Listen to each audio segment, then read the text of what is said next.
gonna do this squad builder now. We're gonna stay with the settled defense because we ain't changing anything in this defense. Vicario, Udogi, Van de Ven, Romero, and Pedro Porro. But we're gonna leave the rest to a vote. So we're not gonna vote just with the players that we have now, but we're gonna vote with the players that we have been linked to and who you want to see at this football club. So we'll start off with the number 6 position. All we're gonna do is a YouTube poll. Yeah, YouTube poll. And yeah, so we're going to start off with the number 6. So I guess who should we put in the poll for the number 6? Bissouma. So obviously Bissouma is one of the options, which he's currently at Tottenham. I guess Edison's still available.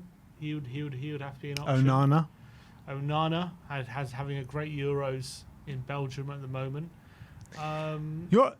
We've spoken about Onana so many times, me and you, and I think what you have said in the past, that you don't think he's good enough on the ball. He might not be good enough in the ball for an Ange system, the way you need from a number 6. Has these Euros changed your mind at all? Slightly. I have to say that I've definitely been impressed with him. I think he's been a lot better on the ball than he has been for Everton. I still don't think he's the best passer, but I think he did have some really great switches of play, what I saw from Belgium. And what I really liked about him is his ability to drive a bit into midfield. I still think he's a bit more of a safety first passer, a bit similar to Bissouma. He goes for the safe option first, but he's definitely went up in my estimation when it came to his ability on the ball. And from that point of view, I feel like if he plays more regularly, like for Tottenham, in that kind of formation, maybe he can improve dramatically. So I guess let's put the voting out between Bissouma, Onana, Edison, and Bentancur. Bentancur or Gray. And Gray. How many can we have? We'll put Gray. We'll put Gray in the. And we were off air, and I was saying to Sammy, no one's going to pick Gray to start in the starting lineup. He was like, "Trust me, they will. Trust me, they will." I was saying, no. Am I doing it? Are you doing it? Yeah, you go for it. Do it. Oh, it looks like Gray is storming into the lead. I will pick Gray. FL Mems 23. Gray 100%. There's Gray. There's been I think heavy reports that that Manchester United are going for what's his name from PSG. The centre mid name just skips my mind for a second. Centre mid from PSG. Yeah, the CDM. Ugarte. Yeah, Ugarte. Why are we not in for him? Oh, I wouldn't mind Ugarte. Why are we not in? We should be in for him. So at the moment, Gray is leading on 54%, Edison on 25%, Bissouma on 11%, and Onana on 9%. I just can't see Gray from the start of the season being our starting 6 next season. I'd be shocked if he's our starting 6. I agree with you, what you keep saying. You know, I feel like he's going to be definitely at the beginning competition for Pedro Porro at that right back spot. That's what I think he's going to be. I think that's a smart thing to do. Less pressure on him. Doesn't have to be a guaranteed player, but also finds himself in positions where he can still develop as a midfielder. We know he can play right back to a good standard as well. And I think it'll still help his development. It's where he can get minutes. And I think it will help his development as a midfielder anyway. So Onana is currently bottom of this poll. Bissouma is second bottom, with Edison in second and Gray at first. So the people have spoken. Archie Gray. Well, how many votes we are lending? It's 143 votes at the moment. Get involved in the poll, people. Spam the votes. Who would you pick out of these 4? I think I'll probably pick Edison. Edison. Yeah. I mean, for me, I'd pick Edison or Onana. 5 minutes to choose who your 8 is for next season. Sarr, Bentancur, Gallagher, or Ramsey. As expected, I would say. Sarr is well in the lead. Not well. Only 6%. It's actually very... It's going to be tight between Sarr and Bentancur. Who do you want? Sarr, Bentancur? I don't want Gallagher. I don't mind Ramsey as a squad option, but not my starting 8 for next season. I think Bentancur and Sarr are really good options to have for the 8. I agree. I think they're very good options, and Sarr's only going to improve. Bentancur, we've still got to see him at his best in this system as well. We haven't quite seen that. I just don't see a need for a Gallagher or Ramsey. I think both of those players are capable of doing what Ramsey and Gallagher can do. What I would say is Gallagher is a really good presser, has a bit more ability on the ball, but I do think Sarr and Bentoncourt have the ability to be just as good as him, like down the line. And I feel that with Pape Matar Sarr, he's just had his breakout season, first year pretty much starting as a starter for us. He's only going to get better. 100%. And I feel next season we're going to see Sarr on an even better level. I agree. I think he's only going to get better and better. All right. Well, Harjan said you didn't put Ollie Skip. Skip, we forgot Skip in the 6th. So none of you are interested in Gallagher or Ramsey. I bet you Brian Daigle put Gallagher. Who did you put in, Brian?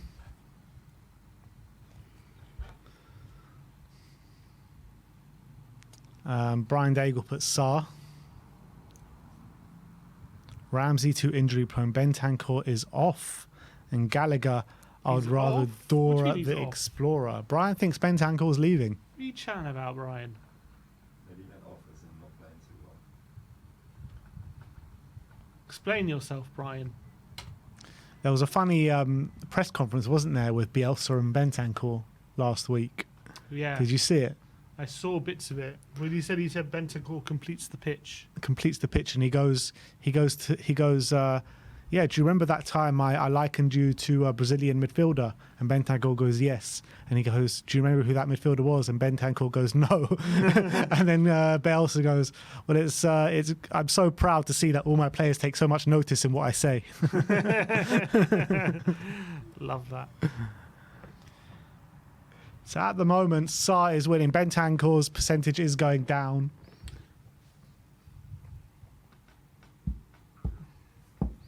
We got 3 more minutes to pick who our starting 8 is next season. I think it's only fair to have Sarr as our starting 8 from the start of the season, to be fair. With the season that he's had, with the season that Bentancourt has had, it's up to Bentancourt to earn that shirt back. I agree. I think Sarr definitely deserves the shirt for now. He's been brilliant. He's been absolutely brilliant. Obviously, did have a bit of a rocky spell after picking up that little back injury after AFCON, I think it was. But I still think, he was remarkably consistent considering his age for most of the season. Yeah, it's a very difficult position as well. The position he plays, a lot of responsibility, a lot of running, a lot of ground he has to cover. He has to be good going forward. He has to cover a lot of ground going back. And I thought he'd done a really good job. Pape Matar Sarr is our number 8. 53% of the vote. And I think that's fair. There you go. 5 minutes, guys. Who should be in the 10? Maddison, Bergvall, Gibbs, White, Kulusevski. Maddison is mediocre, someone says. Well, to be honest, he started off the season on fire, got that injury, and never really recovered. That was the honest truth of it.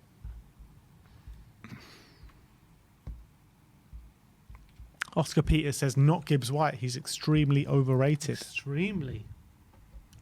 Oh, he's bottom of the vote at the moment. Ethan Bates says, who was the last loan player we signed that was successful apart from Kulusevski for 6 months? The last loan player we signed. Well, on the back of a Timo Werner loan, we loaned him again. So can you say that was a success? Werner, Romero, Porro. They all count. Andy Booth. Longley. Stefan Dalmat. Ricardo Roca. Was Rocker alone? Oh no, wait, did we sign We signed him, didn't we? Bale. Ah, Bale was alone. That was Bale gets a lot of shit for his second spell here, but I don't understand why, because I thought he was good. Yeah, he was good. He got hung out to dry because of that North London derby. But, how many goals did he get? He got a fair amount of goals. Premier League goals. Yeah. Yeah, I think this one's a foregone conclusion. I think we could just end it now. All right, Madders gets the number 10 slot. Right wing, we'll go. So you've Brennan got Johnson, Kulusevski, Edwards, Marcus Edwards, Pedro Neto. I'm saying Takefusa Kubo. Bakayoko. We haven't been linked with Bakayoko. If we were linked with him, he'd be up there for my number one choice. I love Bakayoko. How long have I been banging on about Bakayoko for? A long time. Always they're out of the Euros now. There'll be some movement. All right, so Brennan Johnson and Pedro Neto storming into a lead. Neto at the top with nearly 50% of the votes. It keeps flickering with from 47, 48, now 46. Brennan Johnson, 32 now. Neto is so injury prone. Healthy Neto all the way, says Juno D. Yeah, that's the thing. Healthy Neto all the way, I agree with. But can we get a healthy Neto? This isn't healthy Neto. This is the Neto that we have. You can decide whether he's healthy or not. Exactly. This is the Neto that we've... But the thing is, whenever he gets on the pitch, he's good. He's not one of these players who he gets in, like Maddison, who took like ages to get back to his best, you know? Every time he comes back from injury, he comes back firing. This geezer has an ACL, and he comes back and first game back puts in a worldie. Yeah, he just comes back firing. Johnson is a good super sub, not starter. Are links to Neto strong? I think they are fairly strong, to be honest. Well, they're saying he's on the list. No one's really saying about bids or anything yet. Yeah. But, like, it's not just, like, from Peter O'Rourke or Team Talk, you know, it's from Fabrizio Romano and Paul O'Keefe. Isn't Neto injured at the moment? No, he played at the Euros, so I don't think he's injured. What app are you guys using to build the lineup? Is it called Lineup Builder? What is it? What app is it? Lineup Builder. Lineup Builder, yeah. It's getting a bit tighter between Brennan and Neto. You No got one's injured in Edwards. You got 4 more minutes to decide who you want your right wing is going to be for next season. Pedro Neto is winning. He played left wing back. He did, yeah, he did play wing back. What are you expecting from Brennan Johnson next season after, you know, a lot of mixed reaction from his first season, let's say? I remember having so many conflicting discussions with you about Brennan Johnson over the course of last season. I think up until January, the jury was definitely out. I definitely think he improved a lot from January to the end of the season and actually became quite a consistent threat. Even, obviously, he still had his bad games, but so did everyone in that spell. But he was quite consistently, whenever he got in the positions on that right wing, his delivery was much, much better. He was getting those balls across the face of goal. He was being a lot more threatening down the right-hand side. And he did end the season with 15 goal contributions, 5 goals and 10 assists. And not many, I think, only 3 more players in the whole league got more assists than him. So, for me, it was a positive first season. He did well. Only, you know, once we get more acclimatized to this system and once he grows more as a player, he's only going to improve. What am I expecting from him?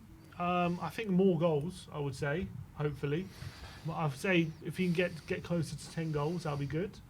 And then, hopefully, look, I think if he can improve his goal contributions to more than 15 or more, I'm pretty happy with that. I think 15 goal contributions is pretty good. Like, I think, especially if we've got to have other options contributing.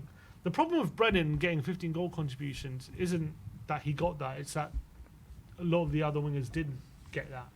Like, 15 is good, it's not a problem. Yeah, but, you know, we can talk about numbers. We can talk about numbers, right, and his numbers were good. But what I want to see from Brennan next season is him being able to impact games a bit better. Because I remember I had many conversations with him. Maybe it was more before January than after January, but a lot of the time he would get a goal contribution but actually play poorly within the game. I want to see him sometimes take a game by the scruff of the neck, really take on his fullback and consistently just cause mayhem down that right-hand side, which I don't think he did enough. Yeah, and I also, I think that's fair. I also want him to potentially take more people on, definitely, and I also maybe would like him to improve his game on the left-hand side so he becomes a bit more versatile.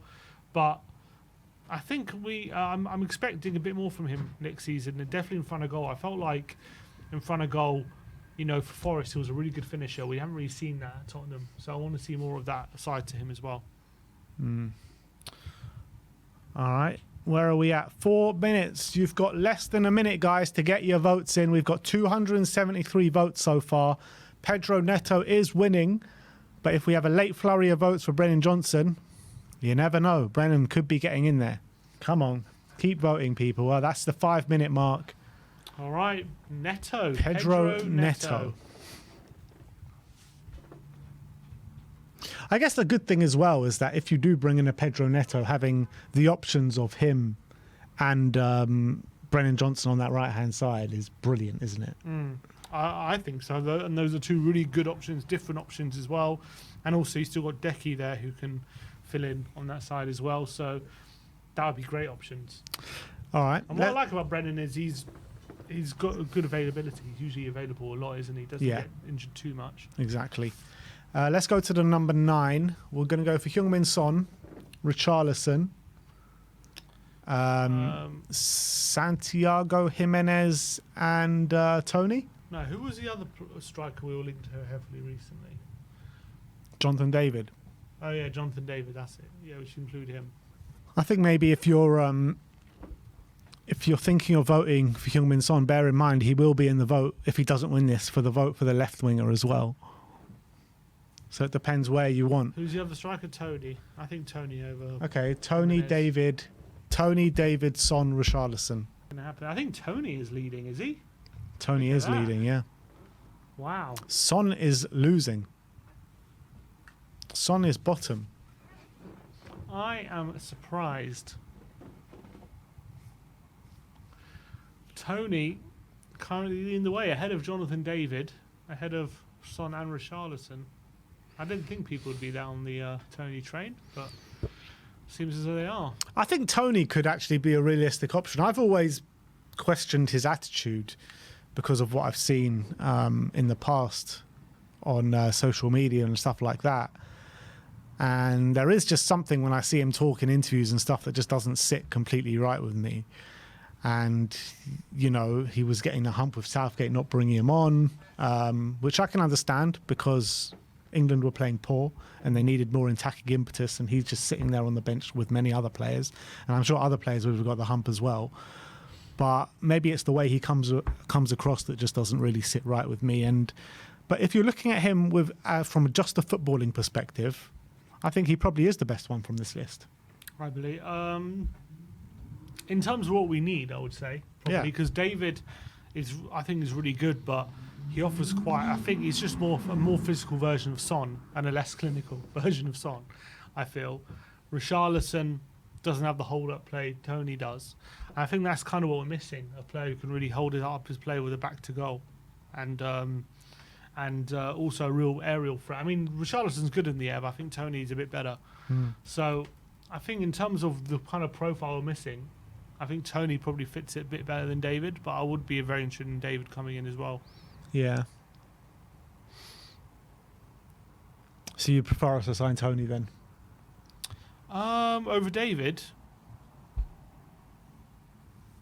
I don't know. I think he's the best profile.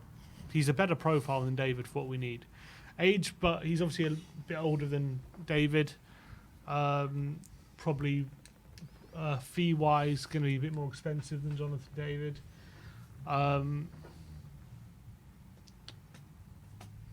Yeah, I guess Tony would probably be the best fit for Tottenham, I would say, if it wasn't for his attitude. 2 more minutes to go. Does the attitude worry you? Like, would that turn you away from signing him? I don't know. I don't think so. Unless he's going to be a player who's going to, make the dressing room unhappy, or he's going to start agitating for a move if a big club comes in, which I don't think will be the case. I don't actually think his attitude will be that big of an issue. Do you know, like, Arsenal were heavy favourites to sign him at one point, and apparently, you know, if you believe what you read online, that he actually had a meeting with Arteta, and, you know, Arteta didn't like him at all in terms of personality-wise. And you know how he very much, wants the right characters in the dressing room. And Ange Postecoglou is similar in that aspect. So will Ange Postecoglou want that kind of character in the dressing room? Depends if Arteta's right about him. He might have met him and he might have got a certain vibe, or he might have not liked something. But look, what I care about is when he's on the pitch, is he going to give 100%? Is he going to do his running? Is he going to run himself to the ground? Is he going to do his pressing? From what I saw of him in Brentford, Never affected his performances on the pitch. He was always part of the team. He was always part of the collective. He always did his job for the team, whether it be running down blind alleys or running the channels to make sure Brentford get up the pitch, whether it be battling with centre-backs to make sure that he wins his duels, all that kind of stuff. He always did that. So as long as he does that kind of stuff and he keeps it 100 on the pitch, and as long as he, doesn't piss too many people off in the dressing room, and there can still be a harmonious vibe even with him there, then I don't think it's too much of a problem. Yeah, but you don't know if he's going to do that until he does it, right? Is it too much of a risk? It is a risk. It is a risk, and you have to speak to him, and Andrew's going to have to talk to him, and he's going to have to... Well, he's going to say, are you going to piss everyone off in the dressing room? No, just you've got to get a vibe about personality. How else are you going to do it? Yeah. You can't just go off things on social media. I feel there's not enough to go on there, in my opinion, to suggest that he's definitely a bad apple.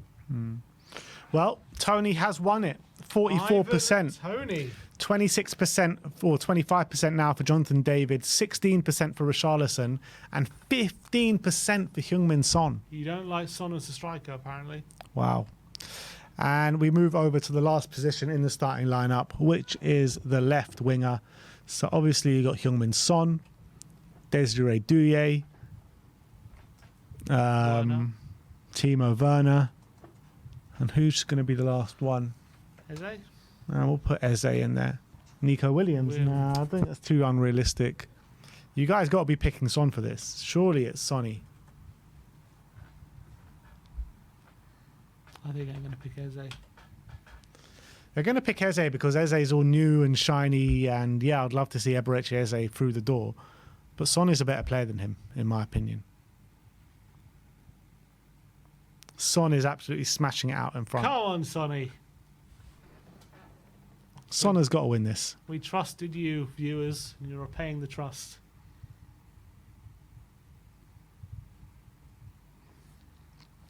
Seattle, no doubt, Son. That's what I'm talking about. Eze's in 23%. Son is in 63%. To be fair, I mean, I think we've spoken about it before, but when you talk about Eze, I think in our system he is better in the central area than he will be in that position. I agree. I think he can do the position out wide. I just don't think that gets the best out of his best qualities. But I do think he's a good enough dribbler. He's good enough. He's got good enough pace to do that role. But I think we see the best out of Eze when he's tucked in a bit and he's getting involved in the play and he's being creative. That's where I think we see the best out of him. Yeah. Agreed. Got 246 votes. Sonny is absolutely stormed in the lead here with 63%. Come on. James Werner only at 3%. James George Flowers says, I don't agree. Eze in. I'm not saying don't sign him. I'd love to sign him. I'm just saying... And I also think he could do a good. He can be a good left winger in our role. I think he'd have to adapt his style. I think he'd have to play in a different way than how we see him ball out for Palace now. It's a very different kind of role to what's required to get the best out of him in our system in the current position that he's playing in. He plays more of a LAM than an LW. Yeah. is for Palace. And that's the difference. Okay, so. Where's that comment that I saw before? Mbappe, someone says. Let's get Mbappe. KM Hong says, does the vote say we should not have signed Werner? Don't get us started, people. Don't get us started. And someone else said, someone actually voted for Werner. Who are you? Douye only at 12%. Son is absolutely smashing this out. Yeah. But all of you prefer Son on the left than you do him up front. I don't think any club will sign Eze this summer for 68. Stop it with Werner. It's not that bad a signing. Look, we just put the poll out, mate. It's all you guys speaking. I only see a 3% here. If I speak, I could be in trouble. Josh Dean says, Dele Alli, left wing. I'm down.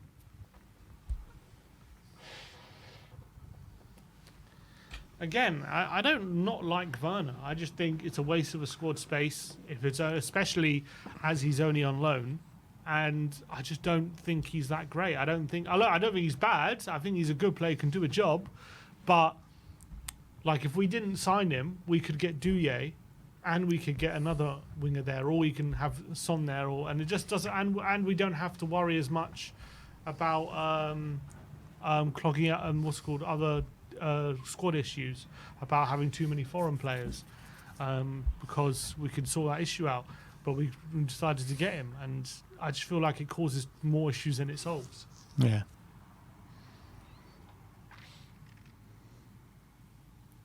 But obviously he's a Tottenham player for the next year, and we're going to back him, and he's not bad for a backup left winger, and let's hope that he can up his game, because there were definitely signs of what he can do last season. But the reality is with Timo Werner, once he got injured, our creativity went down massively.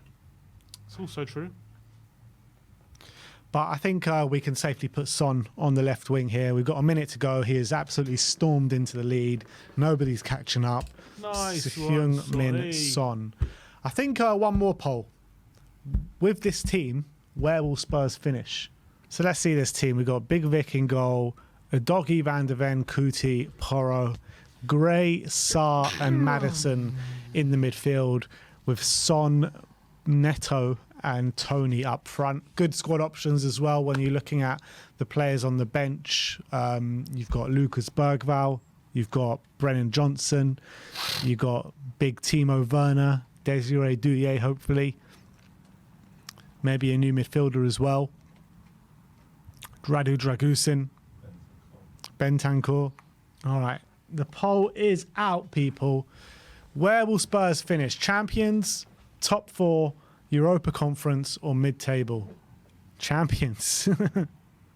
Champions. Where do you think this team finishes? Top 4 probably. Do you think definite top 4? Not definite, but I think there's a good. Yeah, I think they'll finish in the top 4, especially the depth. I mean, I'm a bit worried about Gray in the 6 playing there the whole season. I think the front three is pretty good, I have to say. I do like that front three. I like the middle too. Obviously, I really like the back 5. The only thing is number 6. Really, I'd be a bit worried about. But I think this is better than Villa. I think it's currently better than Newcastle. I think it's better than currently United. Well, obviously we're going on current. I don't know who's going to sign who, but I think top 4. And you never know what Liverpool are going to do next season. New manager, Klopp leaving is a massive thing. You never know how they're going to pick themselves up from it. Yeah, I think top 4 would be a pretty safe bet off with that team. I don't think it's enough to seriously challenge City and Arsenal there. Yeah. What about cup competitions, Europa League? I mean, that team is good enough to win the Europa League, in my opinion. Good enough to win it, yeah. Definitely good enough to win it, 100%. And hopefully you can go for long runs in the cups. Hopefully Ange doesn't... Well, we won't have the players to play that Ange played in the Carabao Cup against Fulham. But, you know, even with changes to make that team, I think you can still go on a long run in the cups. Definitely. No reason why not. Obviously, this isn't a squad. This is just a first 11, so it's hard to say. It's a squad game nowadays. I mean, when you're looking at the squad, I'm not going to assume, but I'm going to say, just for the purpose of this video, that we will sign Desiree Douye. So Douye, Werner, Brennan, and Douye, Werner, Brennan in the front line. In the midfield, you've got Bergvall, Bentancur, Bissouma. There's got Richarlison, I'm assuming. Richarlison as well, sorry.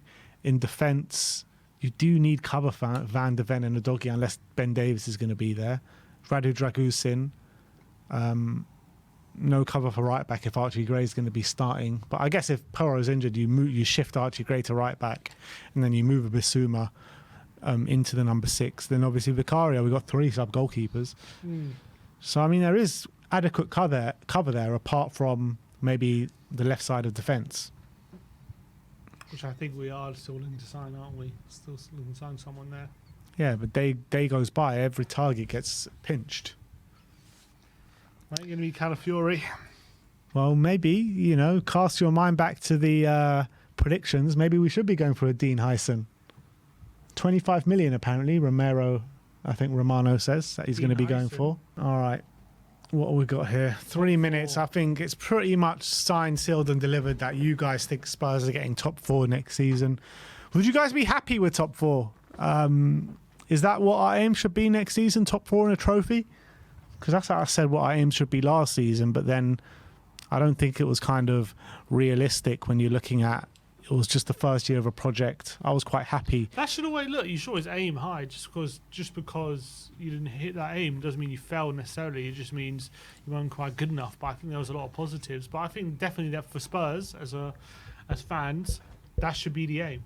Top 4 in a trophy, and that's kind of like I feel like the reason why I feel like we need to hit that aim because it shows consistency in the league. To continue to be in that top 4 means you're not sacrificing your league results. Just shows improvement, and it shows improvement, but it also shows you can balance both competitions, which I don't think we've barely ever shown. We can do that. So I feel like once we've hit that moment, we can balance both competitions to a high standard, get top 4 or top 3, and win a trophy. Then that shows the groundwork for a potential title challenge. That kind of consistency, that was exactly what Liverpool did the season before they challenged for the title. They got to a Champions League final and finished 4th. I think the season before Arsenal had a title challenge, they got to a Europa League semi-final, and they finished 5th. So I think when you do that, that's when you're starting to show you can lay the groundwork for something bigger, and that's what we need to show next season. For me, it's about progression, consistency. I completely agree. Last season, Conte with all that mishmash season when he got sacked, we finished 8th. Last season, we finished 5th. It has to be higher this coming season. I think anything below 4th is going to be a massive letdown in this coming season, in my opinion. And I think Ange will probably have a lot to answer for, and he'll come under a lot of criticism if we finish below 4th this coming season, surely. If we finish below 4th? Yeah. Depends if we win Europa League. If we win Europa League, I think we will accept it, as long as we don't finish too low. The problem is, if we're come, let's say March, April, and we're 8th or 7th, right? It doesn't matter if we're still in Europa League, he's not going to last. Yeah. That's the true reality. But if we're let's say we're 6th, and we're not too far off top 4, let's say we're 6 points off top 4, so there's a realistic chance we might still get it, and we're in the Europa League, he probably will have enough goodwill that he could stay in the job and then give himself a chance to actually win those games. Yeah, don't disagree, but I think that brings an end to the stream for you guys today.